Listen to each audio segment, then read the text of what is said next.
Good morning, guys. This is a lesson about tenses, in particular about the present perfect simple. As you can see, this is our usual division of tenses, simple and continuous. You see present simple, present continuous, past simple, past continuous, and now you have present perfect, which is the tense we're going to focus on.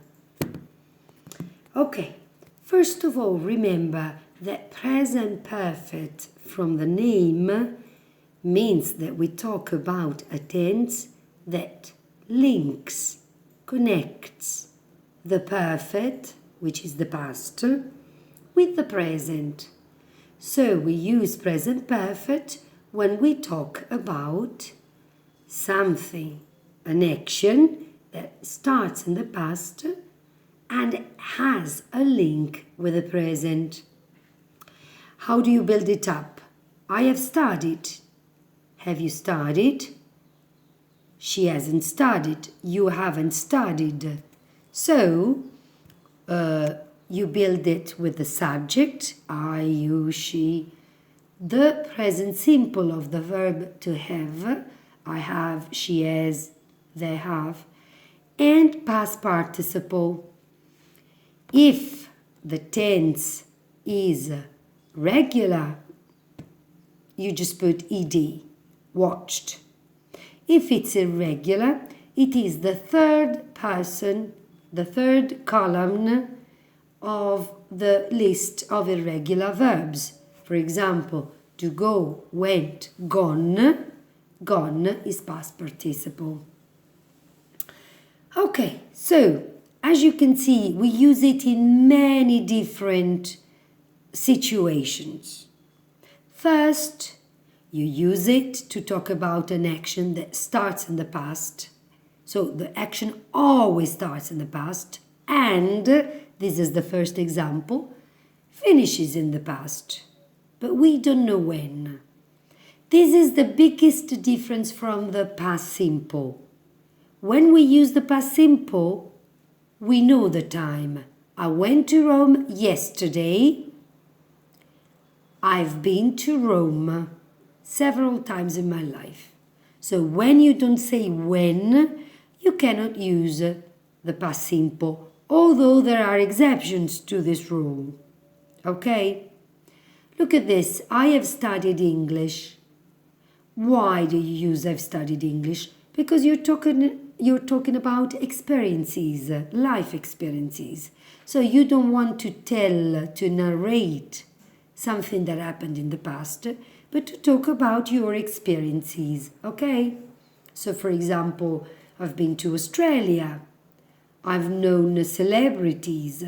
I've bought a pair of new shoes, okay? So the action, the emphasis is not on the time, but on the action itself or the results of the action. Notice this one.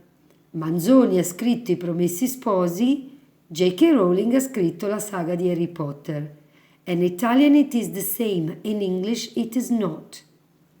In both cases you don't have the time, so both should be with present perfect.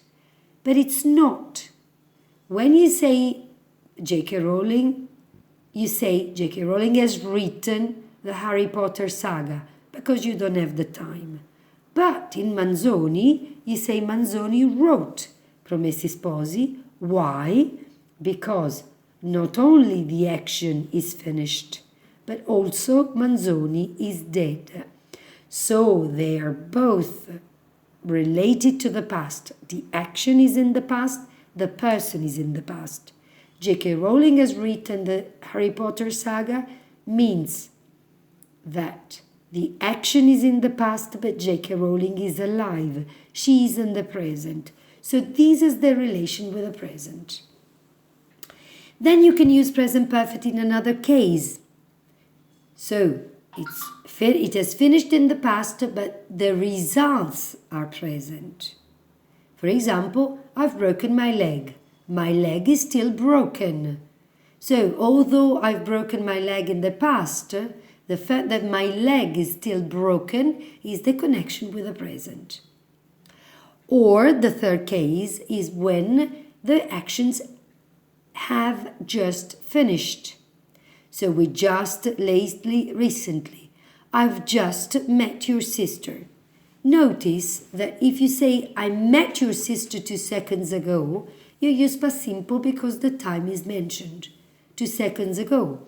So they mean exactly the same thing, but they're not the same. And then you can use it when an action starts in the past, but it's still on, it still continues. So you have, for example, since, for, how long, or morning. How long have you studied English? I've studied English for 4 years. So this means that you started 4 years ago and you still continue. Okay? Then you use it with, it's the first time, it's the second time, it's the third time. And with already, yet, ever, never, before. Okay? Always remember that all these cases means that the present perfect is related to the present.